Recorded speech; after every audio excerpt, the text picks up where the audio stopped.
Hello, and welcome to Perspective. This is a show by founders of small indie creative agencies giving our perspective on starting and running our own companies. The aim is to provide some useful advice and inspiration to others, as well as learn from each other and others we may get to come talk on the show.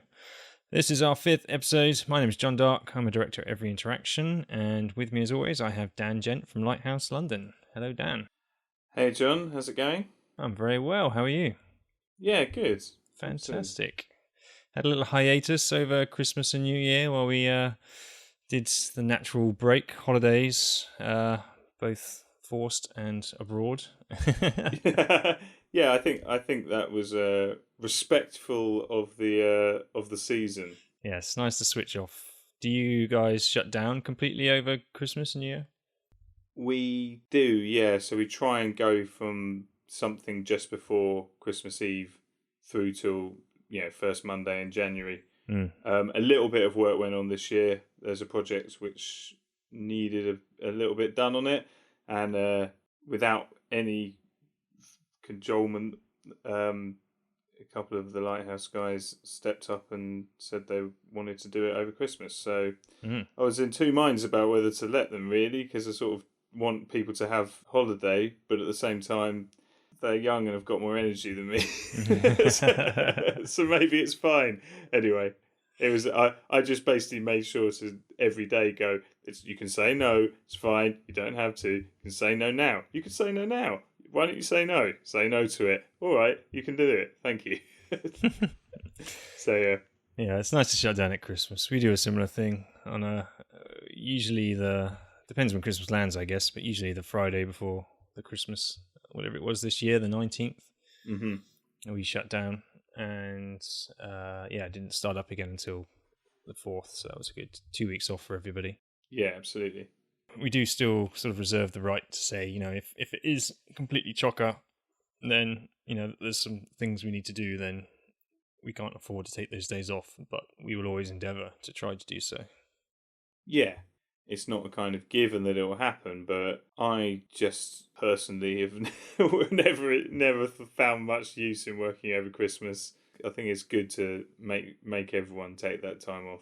Yeah, I remember from back in the agency days, and being one of the few people in the office, the non-family people, turning up, and because I didn't want to take my holiday time during Christmas, and turning up and literally having nothing to do, probably going to the pub at lunchtime and not coming back.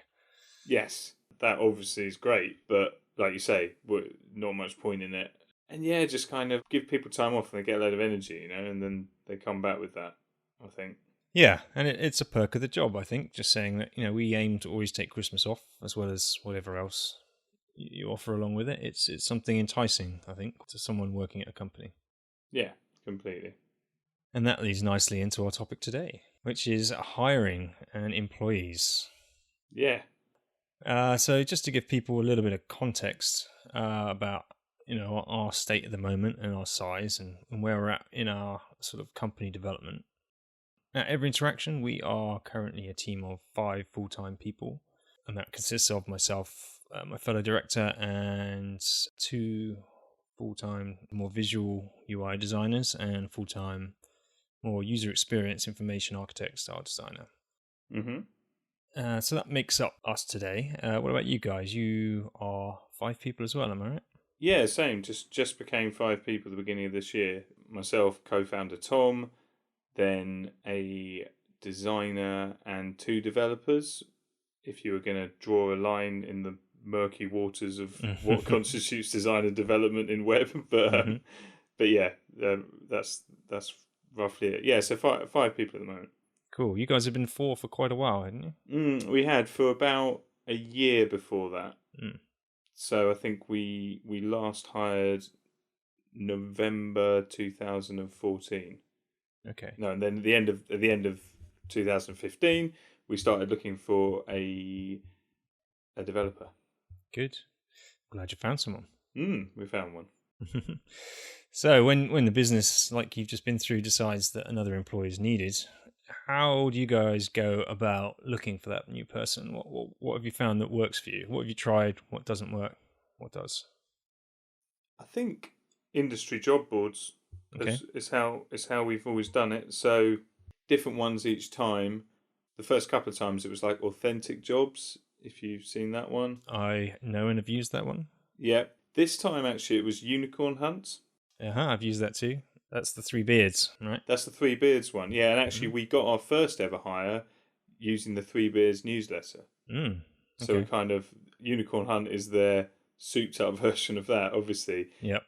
And that's a nice site and I thought, you want where you advertise for jobs to be kind of on brand. It's very tech. Yeah, it's very tech, so it's good for a developer. We've tried Dribble.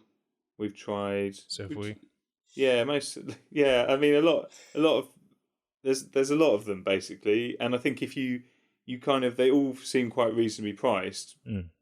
If you put your ad on all of them, that would become expensive. You got to pick and choose them, yeah, and some charge a lot more than others. I mean, have you got like a upper limit that you guys would consider for a job board post cost? I think when we go out to put a job ad out there, we're sort of thinking we'll probably spend like 300, 400 quid. Which isn't a lot, really. It's like spread betting, right? You can decide where you put that money. Yeah, exactly. So that will normally go on a couple of job boards, and then we normally put ourselves in a couple of newsletters as well. Good tactics. Yeah, well, it's worked.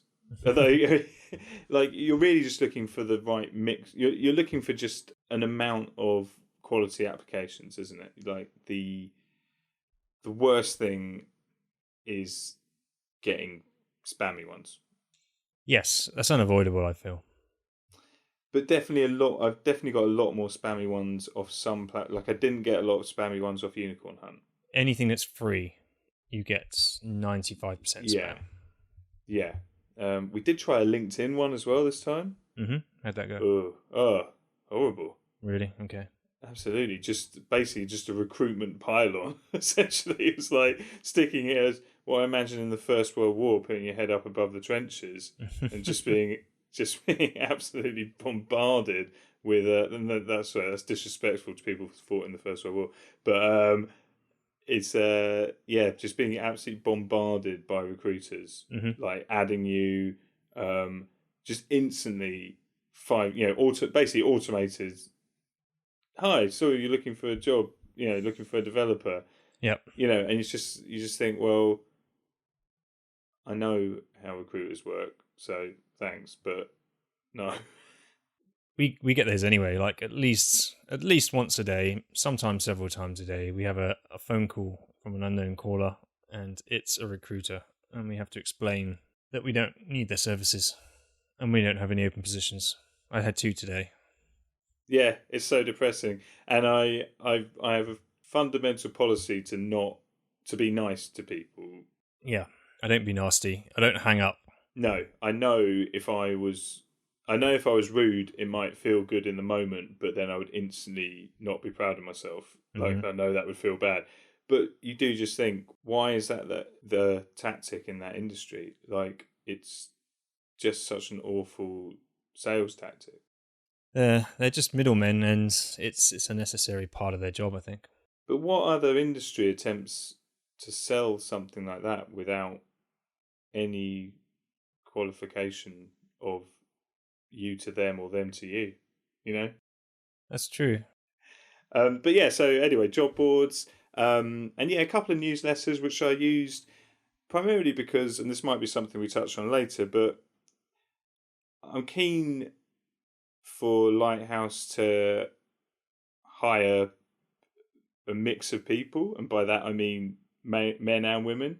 We're 5 men at the moment, which I'm sometimes painfully aware of, in terms of, I think in tech, diversity is quite a big thing, and an important thing. And although we've become 5 men, I hope through a very normal process that could easily have been, 2 men, 3 women, we are still 5 men. You know what I mean? And I see that on our website, and I think it would be nice if we all looked a bit different. Yeah. So every time we hire, I put an ad in Women Who Code newsletter. Great. And forgotten the name of it, but I think it's Girls in Tech newsletter. So I stick it in those two, just to to try and get a because spectrum I of. want I want to you sort of want to interview equally, I Mhm. suppose. I don't think you can make a decision based on someone's gender or or race or anything else, but you're not going to get to make that decision if you're not interviewing a mix of people. Yeah, that's a good policy to have. I mean, two of our five are women right now, and I actually found this 50/50 initiative the other day, which we're pledging to Okay, try and abide by. I think it's 5050initiative.org. It's an interesting sort of okay. campaign to try and encourage a more equal gender split through, especially in our industry and tech industries. Yeah, I mean, part of me wants to. I definitely think it's important because of that equality side of things. But just purely from our business, I also look at it, and you know, over half of our clients are female, Hmm. and I just think it will make Lighthouse better. I'm not trying to make the world better, although that would be lovely as well. I think just purely from a raw business perspective, if you want to hire good people, you need to project that anyone can come and work for you. And I look at, I think my worry is that we hit a limit, right, where it's five men now. How many men until a woman wouldn't want to work there? You know, Hmm. um, Yeah. and that's yeah. I mean, that's one of my stresses is of doing it. I mean, overly stressed by that probably. It makes a big difference to our team, I think, in that it really changes the team dynamics and also the type of work we produce, especially in being very design focused.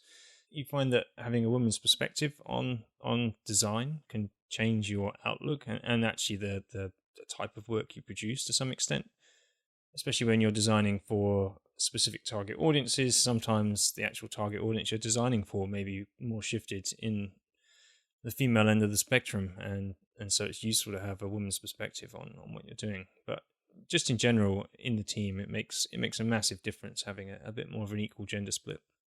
Absolutely. I will check out that 50/50 initiative. I like the sound of it. Yeah, I think it's a good thing to aim for. How about yourself? What other ways do you get the job out there? So obviously, a lot of very similar job boards that we do use. Again, we'll assign a certain budget to it to try and get somebody. We have dabbled with agents in the past. There are a few select ones that we've struck relationships with and will try using, but they are purely as backup. We truly try to avoid them at all costs, Yeah. just because it's an extremely expensive exercise. So there was one process we went through. It would have been in 2003, where we thought what we wanted to do was to. At the moment, we were using a lot of, and now we're using a lot of external resource to do the development that we do, Mm-hmm. and that development was on the the website work that we do, which has become a smaller and smaller part of our everyday business. But as the whole responsive movement was really taking hold, we felt that having things remote was taking up a lot of time to do all the QA and management and communication back and forth, and having it in house would be better. So we tried hiring a developer in house. It turns out that wasn't the right decision to make. It didn't work out, and that arrangement ended within the trial period of the job. Right. But we used a recruiter in that instance to find that person, and they did a very good job. To be fair, they did find a good candidate, and we were quite happy with it. But the fees are expensive. I think we negotiated it down to something like 18% of the annual salary Right. as a fee, which worked out at about $6,000, Yeah. and um, it was a lot of money, or maybe it was 15%. I can't remember. Anyway, it was around about the $6,000 mark, and it was a lot of money to put on fees, and it would have been worth it if it stuck out and the person Yeah. stayed with us for 3 years or something. But as it turns out, it didn't quite work out, and after 3 months, we had to part ways. And because of that, it was a very expensive experiment. Yeah. And the terms of these guys are that they do have a sort of refund policy of sorts, but in this case, the terms were there's 6 weeks and every week a sixth of the total cost is removed. So after 1 week, you can get 5/6 of the money back. After 2 weeks, you get 4/6, etc., until there's nothing left.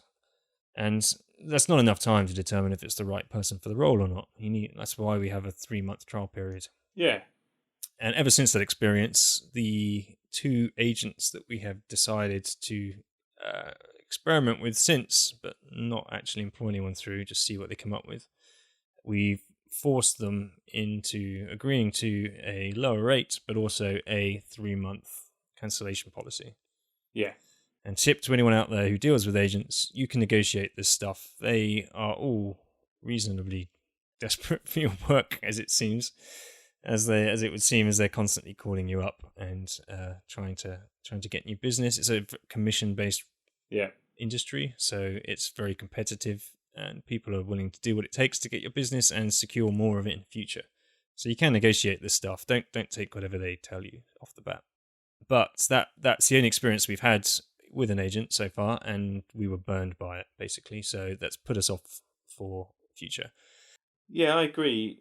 We haven't used them, but I can see as you grow, it maybe becomes a necessary evil. When the time to actually hire, I think, is always longer than you think it is. It is. Yeah, you think, oh, I need a new person. And actually, effectively, you're probably not going to have that person start for 3 months. And an agent could probably bring that down to 6 weeks, 8 weeks, potentially. Possibly. It's also your own time and resource in the business, right? So Exactly. You're running the business. You haven't scheduled time to go hire someone, and over the course of the month where you're thinking about it, it may take up to an entire week of company resource to write the job post, to get it out there, to post it in all the places, to review all the candidates coming in and do the first round of filtering before you get around to talking to people. Yeah, it does take ages. And emailing them back, and you feel guilty. You want to reply to everyone who took the time to reply, and you got to. Oh yeah. I mean, one thing that we tried recently in the past couple of hires that we've made is actually upping the time that it takes on our behalf to hire someone, and doing a bit of direct outbound recruitment.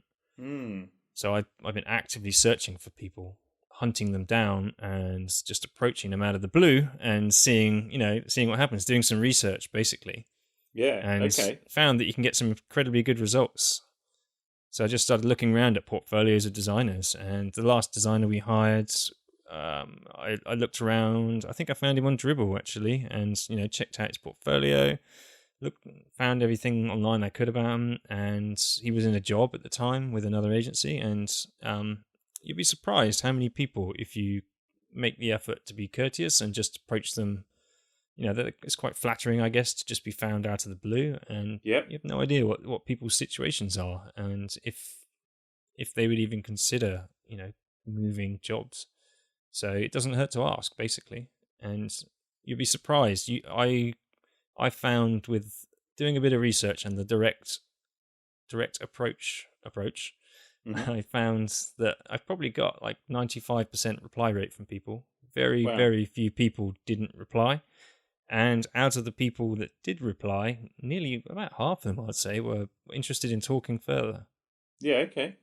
Wow. So it's not a bad way to go. And the past 3, maybe 4 hires we've made, I think we've taken this approach. Sometimes it's through programs. So I'm a big believer in short, intensive programs to skill up. General Assembly is one that I hold in quite high regard, and they do a really good course in user experience. And the past 2 user experience people that we've hired have come off of that course. Oh, right. Straight off that course. They had a background doing something else previously in all cases, and they decided to sort of pivot in their career essentially, and thought this is what I want to do, and it's a good place to find people. And those courses are really good at actively promoting their recent grads. Yes. So our experience there is, for developers, what it does is actually it hides how good the person is. So we were looking for a junior developer, and so you get a lot of people that have come out of General Assembly, and obviously General Assembly do a good job. They all have the same GitHub page. They all have the same projects on the GitHub. They've all worked on the same project together. Yeah, the GitHub looks very active. Obviously, it is because they've made it so. You know what I mean? So actually, as someone trying to choose, you kind of lose that pre-filter. Yes. Of who's into what, does this person know about this, because General Assembly basically make everyone look like someone you want to interview, so you end up, you then have too many of them and go, I can't interview all these people. So it's not, I mean, God, it's not a bad thing. I'm not saying General Assembly shouldn't do that. My thing of it is like, in the last round of interviews, it was like, all right, you've been to General Assembly. I know what your GitHub looks like. I don't know anything about you now, because I know I know you were coached through those things. So all I've got to go on is basically your cover letter, essentially. I know what you mean, but I feel that could be the case with almost anyone who's worked in a team. Yeah. Because General Assembly team people up, so they put a couple of UX people, a designer, a developer, perhaps all on one team to do a project.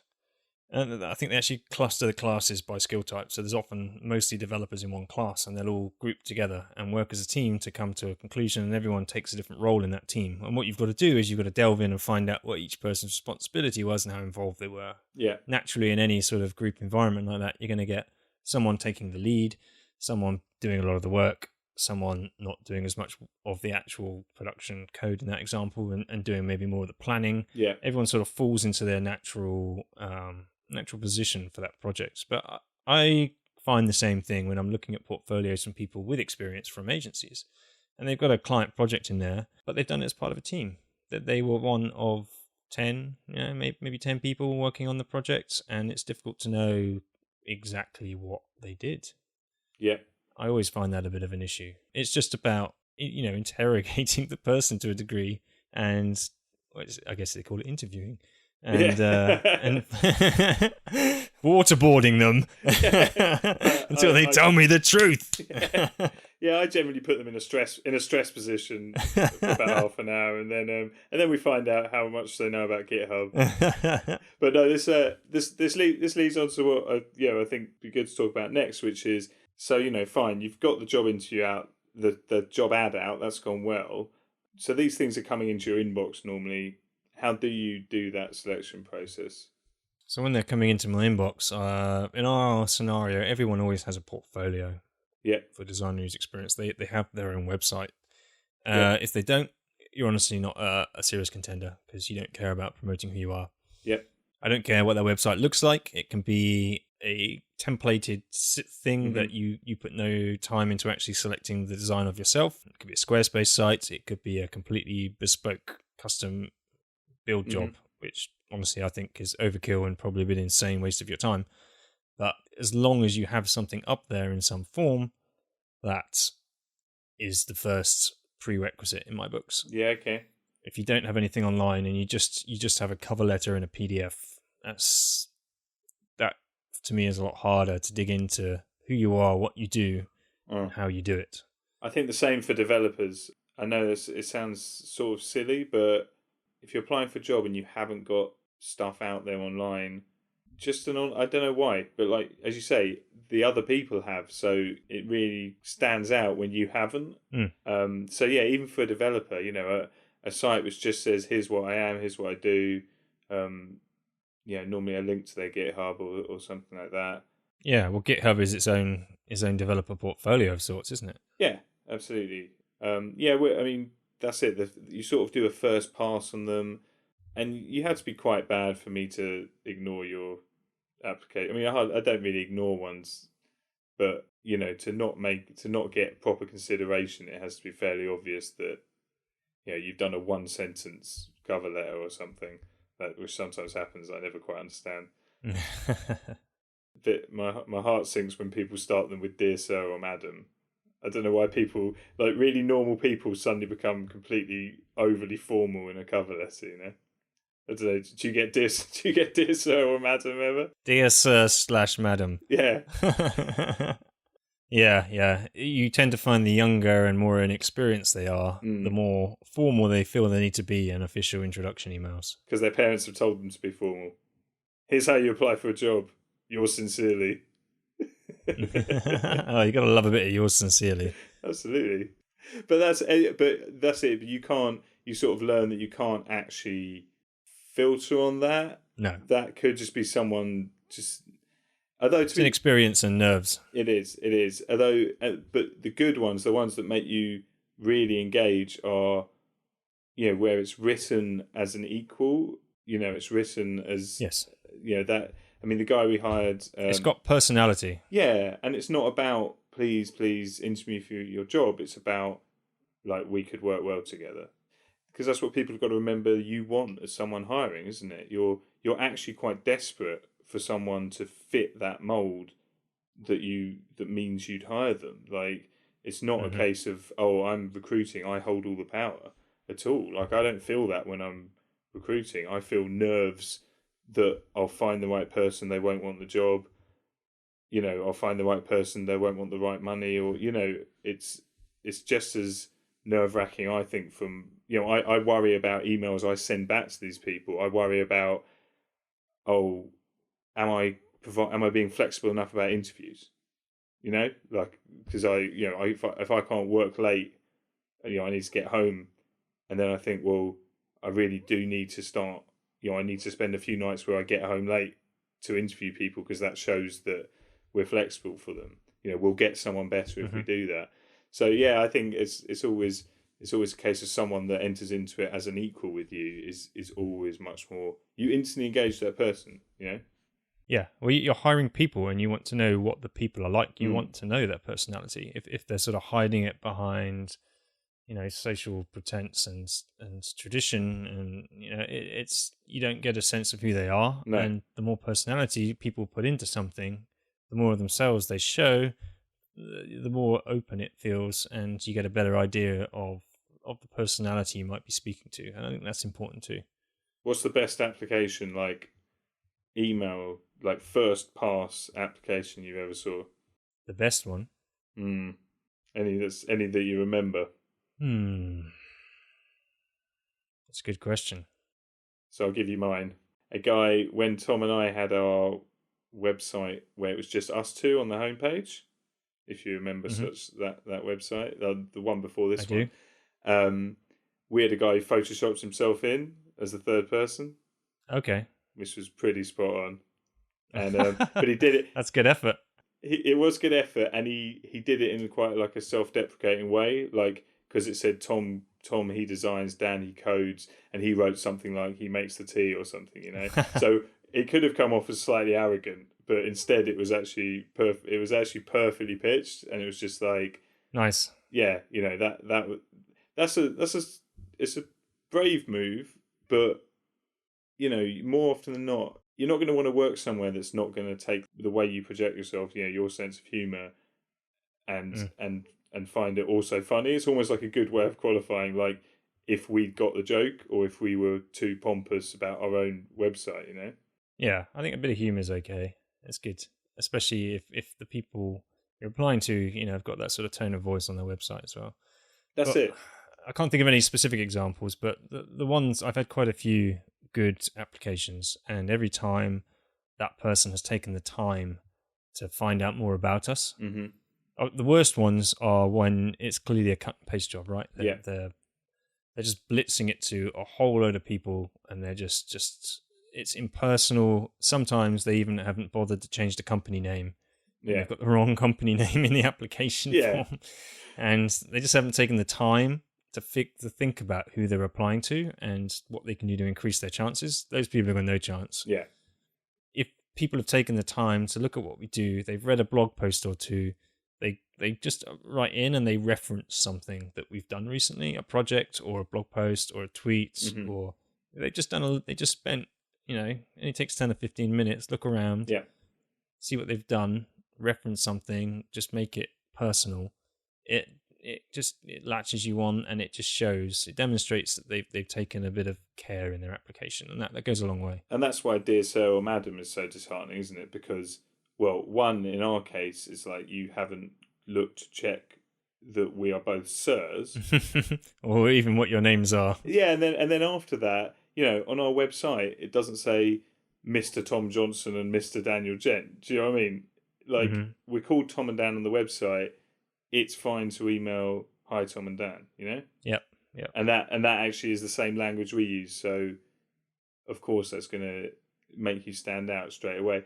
But yeah, I think the time it takes to go through, like I normally pile them all up and then spend an hour going through, kind of trying to work out who might get an interview, who might not. But I get paranoid that it's taking too long. So I sort of do you do a thing where you say, okay, applications out, job ads out there for 2 weeks, then we're going to do a week of interviews, then we're going to decide, or are you much more ad hoc as they come in? Yeah, we keep it a lot more ad hoc as it stands. It's mainly my responsibility at the moment, so I scan them as they come in and pre-filter them. Is this a serious one or not? If it is, I do some research. I start looking up the person. I look for them on LinkedIn. If they haven't got links to things, I'll find them everywhere. Yeah, I'll search Facebook, Twitter, Instagram, LinkedIn, the and just do a hunter. quick sort of, yeah, really creepy online employer.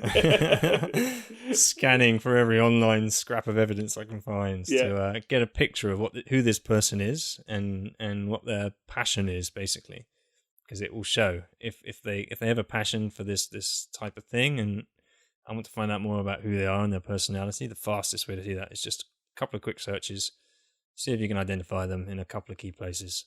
How many Twitter followers they got? I don't care about that. I just want to know if they're actively tweeting, and if they're doing so about, are they just using Twitter as a personal thing? If so, I can learn something about them from that. Or are they actually doing, industry specific stuff and tweeting about work? And that is even more interesting. In recent years, we've taken to doing some initial phone interviews. Just try to limit it to 30 minutes, sometime at lunchtime, middle of the day. Just schedule it in and just get a quick phone call in, have a chat to the person. Okay. Because quite often, traveling for an interview takes a lot of time. Quite often you've got to do it out of hours if they're currently employed. It just gets the first barrier out the way. Okay. So I'll pre-filter the emails down to a selection. I think for the last role, I may have done about between 8 and 10 phone calls, phone interviews, just 30 minutes a pop. I tend to slip into a bit of a monologue because you do so many of them. And it's more about telling them about the role and the position in more detail in person. Yeah. And trying to get an honest answer from them, or an honest reaction to see if it is of interest to them still. Yeah, okay. And just gauging a reaction from that to ensure they're excited about it and it doesn't put them off. Okay. And sometimes, like out of those 10, at least 2 of them were, after going through that experience, were like, yeah, that doesn't actually sound like that's for me. I misunderstood the job application. Yeah, that's interesting. So that phone process I found is pretty invaluable just for getting past that first gate. And then we'll move from that. About half the people who go through the phone interview will bring forward into, face-to-face interviews and just schedule those in for whenever everyone can make it. Okay, yeah. And so what sort of stuff do you then ask at interview? Do you get them to like design something? No. Not on site. No, but we talk through their work. We talk through the type of our setup, how we do stuff, and sometimes a recent project and how it went and what we did, and then we'll get them to talk through a couple of pieces of their work and try and get out of them specifically what exactly what they did, because quite often it was part of a team, and then what they really enjoy in particular, like what they're most passionate about. Try and understand in that face-to-face interview what drives them to be in this industry. Yeah. At the same time, trying to draw out as much of their personality as possible to understand what a sort of cultural fit they're going to be, and if that will work. And I haven't actually done this yet, but for the next role, because of its importance and just because I've been wanting to do this for a while, I want to do an exercise in the interview for the next role. Okay. It's not a test, but the purpose of it would be something we do together as well, and I wouldn't want it to take more than 10 or 15 minutes. Okay. But I've got to come up with a problem that we solve. So I would pose a mini brief and whip out a couple of A3 pads and some pens and whiteboards, whatever, and we all just sit down and try and solve a problem together. Because of what we do, everything is about problem solving, designing. how they go about. It doesn't matter if we solve the problem either. It's just about understanding the process they go through to try and solve it. Completely. And to understand their problem-solving ability. I know people do this in tech a lot more. There's often sort of a series of tests that you guys put people through, but it's less common in UX and design. And it's something I want to try in the next role that we hire, just to see what sort of results we get from it. Yeah, completely. I think you're right. People do programming tests in tech, but we don't actually. I just think you don't get a lot of time with someone, and to me, it's not as useful as maximizing the time getting to know them. Makes sense. I always thought it sounded a little bit cold, perhaps a little bit like robotic, almost. That I can imagine they do it at large places where they've got to pre-qualify people to a certain standard in order to be able to do the job, and it's important to have that on paper. Otherwise, it's somebody's responsibility and neck on the line in a larger agency. Yeah, at your guys' scale, I can understand why that might not be as valuable. And that's it. We need people to be good, but actually people can be good at lots of different things.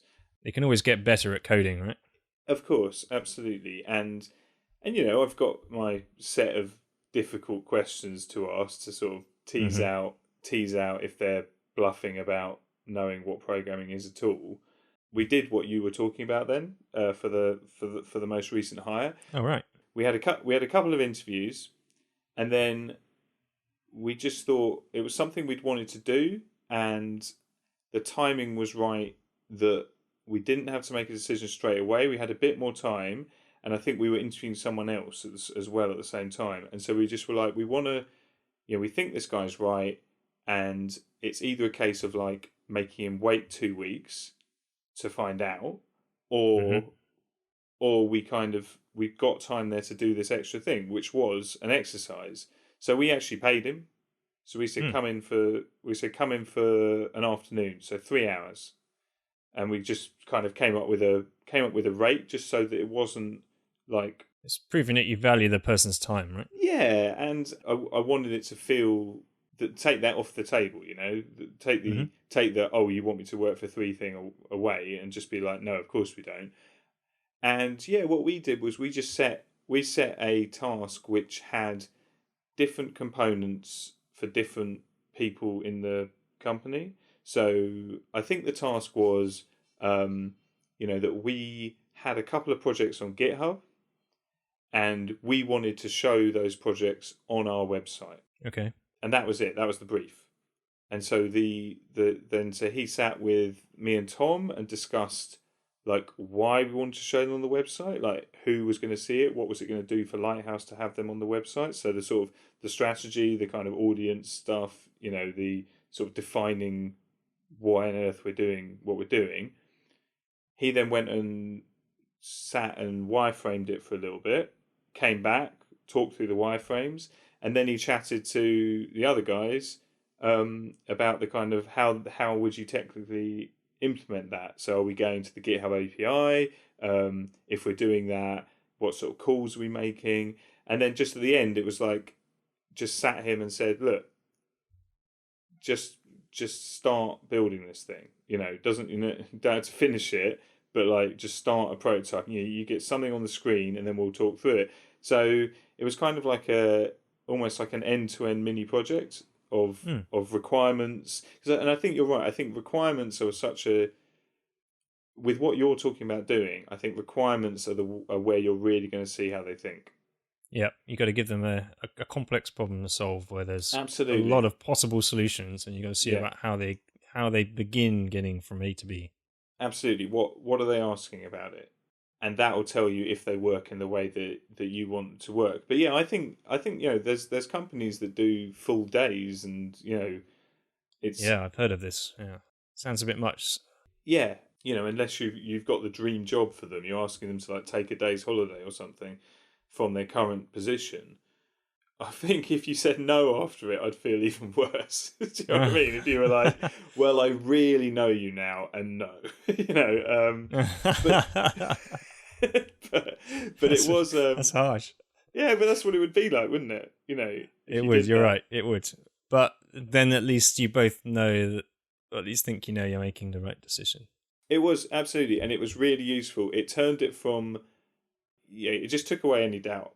It was like, Mm-hmm. yep, this guy absolutely fits. He can do all this stuff. He works in a good way, even under that pressure. He just went off and did the wireframes. There wasn't any kind of like, how do you like your wireframes to look? It's like, which obviously doesn't matter to us. It's a wireframe is a wireframe. It's not a set way of doing it. It's about communicating, and that was that was a great way of finding that out. So yeah, I definitely would set them a task. What's like the most difficult UX question you can ask someone? Is there like a particular methodology you can like do them on? Not really. You just have to you have to give them some materials to get going on, and a clear problem. So we're working on a project right now, and a client has actually done a lot of good background research and dumped an extremely large and complicated spreadsheet on our laps, basically, that shows a process, or all the things they know they need to be asked in a process. And there's a lot of conditional sort of questions, basically, in this form capture process. And it would sort of require a pretty clever solution to make it a usable experience, basically. Yes. Just because of its volume and all the conditions and variances and items within items that need to occur. So something like that might be interesting, where you just give them a bit of a data dump and say that here's all the raw information that we know are the requirements for this job. How would you go about trying to structure this into a usable experience? Yep. And that sort of thing is probably a good problem. And we wouldn't leave them to do it in isolation either. It was something we wouldn't do much of the work for them, but we would, try to entice it out of them in this process and lead them a bit, I guess, to an extent. Depends on their level of experience. And acknowledge the circumstance, Yeah. that they're in the pressure of an interview, and their general way of thinking might go out the window because of nerves or just because it's weird. Yeah, it's just about making them feel relaxed. You don't want to put on too much pressure. You just got to lay all the rules out up in advance. And it's not about solving the problem. It's about seeing how you might try to solve it. Absolutely. So yeah, that's going to be interesting when we get around to trying it, and I'll report back when we do. And you normally do 2 interviews? It depends on timing, I guess, and how we feel.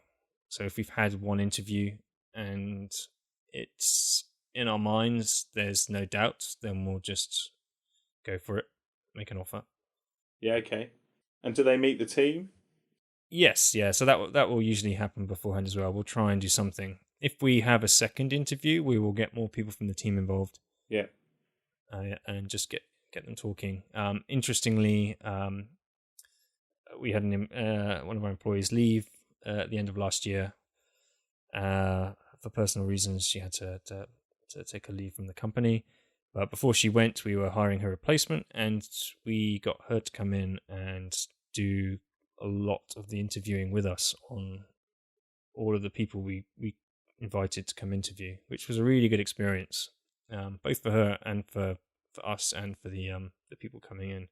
Yeah, that's great. Yeah, that worked really well, and she did us a big favor being involved in that process. Yeah, she helped us make some decisions, and it's just good to have another opinion. But it's also important to get everyone in. So we did an annual end of year team retrospective, which nicely tied in with the new person accepting the role, and she was able to come join us as a team and go through our sort of warts and all retrospective of everything that we'd gone through in the year and everything we thought had gone well and not so well, and what we can do to improve in the future next year. And it was quite good for that new person to come in and see in advance of starting and meet the team and even contribute a bit. So that was all good. Yeah, wicked. Nice. Have you guys had anybody leave you yet? No, not yet. Okay. The closest we came to it was we thought we'd found someone great. We offered them a job. They accepted the job, and then we got gazumped by their work. And that was pretty gutting, because also they were a lady as well. Okay. And that would have been the first female lighthouse member. So yeah, no, that was gutting. But no, we haven't had any of our staff turn around and hand in their notice. And I think I will probably cry when it happens. Like actually at the point of handing it over. Yeah, it's quite emotional. I've gone through it twice now. We had to let someone go in their trial period. Well, I nearly cried in Right. that. I think that was Yeah. the first time we had to let someone go. I guess it isn't a firing of sorts because it's sort of No. trial. It's within the terms of trial period, but really nice guy and didn't want to do it. And yeah, I was really upset having to go through that process. And Yeah. I'm going to do everything I can in the future to make sure that doesn't ever happen again. No. Since we've had two people leave, had a designer who was with us for a year and a half leave, and our recent UX designer who helped us hire for our new role starting this year leave us. And yeah, it impacts you. Like the first time you do it, it's like a punch to the gut. Yeah. It actually feels pretty awful. They come to you and just say, look, I've got an offer from another company. I think I'm going to take it, or I have taken it. And your mind just fills up with all sorts of thoughts like, what did we do wrong? Am I a bad boss? Didn't we create the right kind of environment to make them want to stay? And it's just a fact of life. This stuff happens. It's business. Yeah, of course. It's not personal. People are complicated things. They leave for all sorts of reasons, personal reasons. Maybe they outgrow the role that you've given them, or the business itself. Even maybe they just fancy a change. Do you think it's because every time we personally, like you and me, have left jobs, it's been because the place has been rubbish? The place has gone to crap, Yeah. And that's why in our head that's why people leave. But you're absolutely right. People leave for all sorts of things. I'm always amazed when people are on good terms with where they've left. I mean, not good terms, sorry, but that it's not a kind of secret and it's all done behind the back of the current company. The latest guy, his company they were sort of fine with it. It was odd. Yeah, and I think that's the right way to be. It's about Yeah, being grown up and mature about it. I mean, you take it personally because it's your business and you're small, and every employee makes a big difference at our yeah, scale. And it feels personal, but it really isn't. And yeah, even the people, when the people are telling you and they're going through it themselves, it's an emotional experience for them, and they're dreading telling you. Even when I was working at the same, at 26 with you, mm. and I was nervous about handing in my notice. I think I had a little bit of nerves. By the time I got around to doing it, I think I was incredibly gleeful and did it with a big smile on my face at the time. But I was still nervous. But I mean, Yeah. Since I've left positions which weren't permanent, but they were contracts, and every time I've had a lot of nerves about doing so because it's a big thing to do, and people don't make these decisions lightly. They've thought this through a lot, Yeah. and they're sure they're making the right decision for them. And I think all you can do is accept that that's what they're doing, that they're making the right decision for them. You wish them all the best, and you better mean it because you don't want to hold any hard feelings against anyone. No, And I think completely. the right thing to do is to do everything you can to help them with that transition. And if possible, you can maintain contact with them. Maintain good relations. If you're friends, you had a good friendship out of it, it's worth staying in touch and even meeting up again in the future. Because those people, if they have a good experience at your agency, they're gonna become an ambassador for you. They've got friends, right? They probably know people who do a similar thing to them. They could be a good referral source for you in the future, and who knows, they may even come back and work for you at some point. It happens. It all sounds good on paper, but I'm pretty sure I'm going to cry and then be incredibly bitter about it and just blank them for their entire notice periods. Yeah, I'm sure you are. I know I'm going to take it personally. Well, I mean, we're only 5 people now, right? But so the person we first hired is still there. Yep. I think the day that he decides not to be a lighthouse will be that's going to be tears all around. Yep. But that's it. You're right though. I think one of the things about growing is you realise that it is all like business, and the probation period, trial period, or whatever is there to reduce risk to your business, Yep. And that if someone is wrong, it's best for everyone, them and all the people in your business, that you do like cut ties with them. Yeah. Oh, yeah. The worst thing you can do is keep someone in a role that they're not right for, because it's going to create a bad environment for everybody, and no one's going to get what they want from it. I think the best you can do is learn from the experience, and do what you can to get from it. Make a better workplace for all your future employees. Really. Yeah, exactly. But it is, I suppose, it's such a big step, isn't it? Hiring, it's such like an exciting thing to do and a terrifying thing to do. I suppose that's why you get so emotionally involved in it. When Tom and I decided we should have another person, it was kind of like, you think, wow, we're going to meet someone new. They're going to become part of this adventure, but also, oh my God, this person's basically getting a guaranteed wage. And though Tom and I, touch wood, have never really gone without paying ourselves or anything, it's sort of like the safety net you think of in your head, isn't it? It's like, oh, you do that before you went out of business. Yep. But then when you hire someone else, it's like, well, actually, that would mean we'd have to get rid of someone because you couldn't afford them. It's like, no, that would be so bad. So yeah, it's kind of, I suppose it's just a really big deal, isn't it? That's the thing about it. And it seems crazily how you spend such a short period of time assessing people, really, for how big that decision feels. Yeah, I guess you spend what you can afford to spend on it. Yeah, so I mean that's quite a good summing up of hiring, maybe. You guys expecting to hire anyone else in 2016? Yeah, definitely. Now we have people doing all the work, good designers and developers. Tom and I are basically realizing how much other work there was to do that we never really had time for. So I always assumed that I'd stop developing and that would be like, whoa, just gonna, retirement. Way. Yeah, completely. It's gonna free myself up here. But no, in fact, it's just caused more and more stuff to do, and I think, I never thought it would happen, but I think the next hire won't be a technical or designer person. It will be someone to help the running of projects of Lighthouse. So either a project manager or someone to make it so that Tom and I can project manage more by taking away some of the other stuff we maybe have to do. Yeah, less production, more administrative.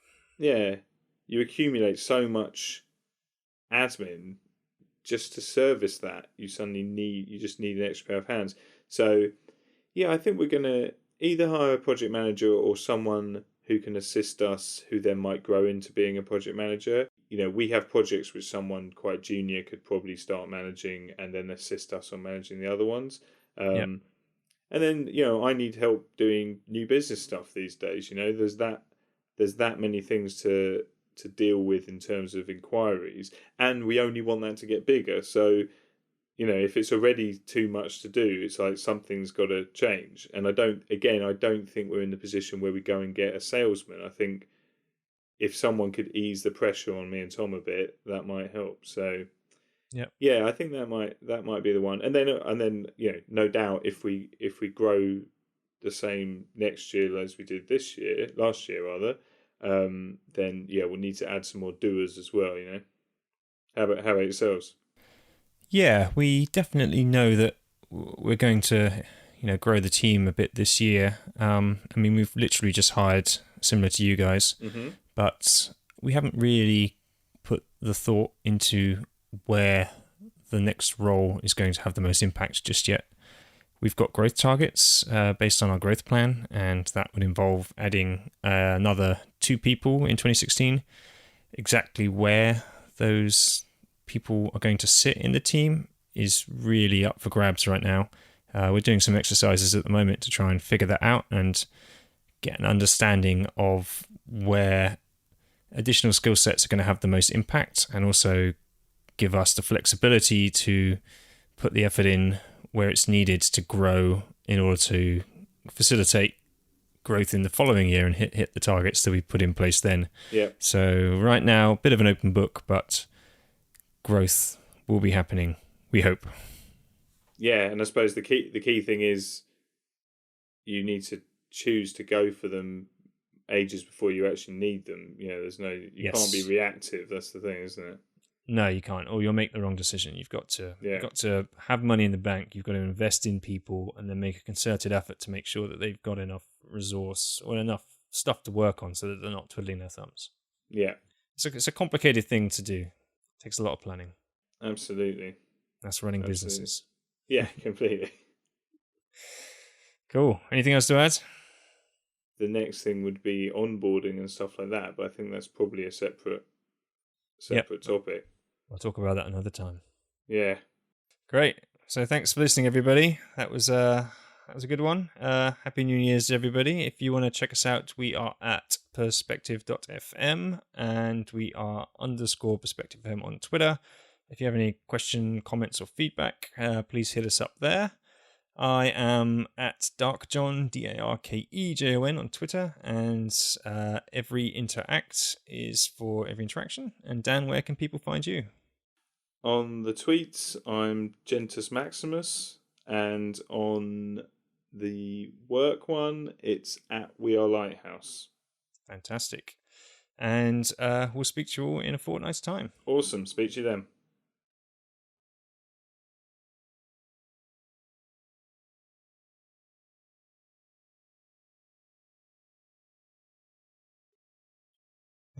There's a cat arse in your face.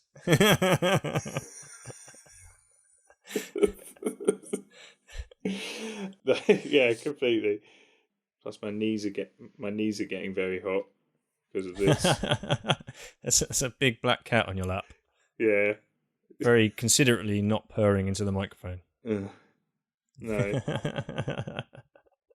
I locked mine in the kitchen. Right. Mine are a lot noisier. Right, yeah. No, she's normally noisy, but yeah, she's I don't know. She just loves these days. She just loves a lap. Yeah. Because most of the time we're ignoring her to look after our child. I'm important too. Yeah, it's a sad fate for a cat. I tell you, a kid coming along. God. Yeah, ours are our surrogate children. Yeah, so sure. Very happy. Yeah, completely. It's like they go from being totally pampered to like, get away from me. I'm like, you really are just literally in the first bit, especially when you're just trying to get sleep. It's like, nope, go away. You're throwing them off the bed and stuff. It's really bad. It's really bad, isn't it? Oh dear.